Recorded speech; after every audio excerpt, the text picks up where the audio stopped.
एक माँ जिसके 2 बेटे थे और दोनों उसकी दुनिया थे।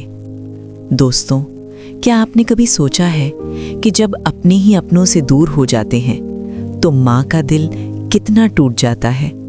ये कहानी है 2 भाइयों की जो बचपन में एक जान हुआ करते थे।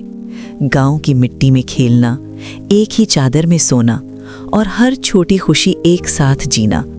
बड़ा भाई हमेशा छोटे का ख्याल रखता और छोटा भाई उसे अपना हीरो मानता। माँ चुपके से उन्हें देखती और हर रोज अल्लाह का शुक्र करती। मगर वक्त सब कुछ बदल देता है। एक दिन बड़ा भाई बोला, माँ मैं शहर जाना चाहता हूँ। माँ मुस्कुराई, लेकिन उसकी आंखों में डर था।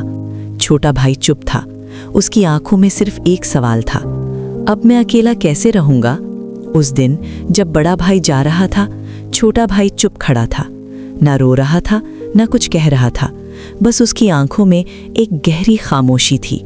शहर ने बड़े भाई को बदल दिया। नई जिंदगी, नए लोग और धीरे धीरे पुराने रिश्ते कमज़ोर होते गए। फ़ोन कम होते गए और फिर सिर्फ यादें रह गईं। गांव में छोटा भाई माँ के साथ रह गया। दिन भर मेहनत करता, रात को चुपके से रोता और हर रोज़ सोचता, भाई होता तो सब आसान होता।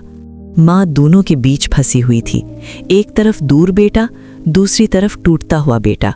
उसका दिल सच में 2 टुकड़ों में बट गया था। फिर एक दिन सब कुछ बदल गया। माँ अचानक बहुत बीमार हो गई। छोटा भाई घबरा गया। उसने फौरन फ़ोन उठाया, भाई जल्दी आ जा, माँ की तबीयत बहुत ख़राब है। ये सुनते ही बड़े भाई के हाथ कांप गए। उसे पहली बार एहसास हुआ कि वो क्या खो रहा है। जब वो घर पहुंचा, उसने देखा माँ बिस्तर पर लेटी है और छोटा भाई उसका हाथ पकड़े रोता है। माँ ने आंखें खोली और दोनों बेटों को देखा। उसकी आंखों से आंसू बहने लगे। उसने धीरे से कहा, तुम दोनों मेरी जिंदगी हो, लेकिन आज मेरा दिल टूट गया है। दोनों भाई रो पड़े और एक दूसरे को गले लगा लिया, लेकिन अब बहुत देर हो चुकी थी। दोस्तों, जिंदगी में पैसा ज़रूरी है, लेकिन अपने उससे भी ज़्यादा ज़रूरी है। अगर आज आपके पास माँ है तो आप दुनिया के सबसे अमीर इंसान हैं। आज ही अपनी माँ को कॉल करो और उन्हें बताओ कि आप उनसे कितना प्यार करते हो।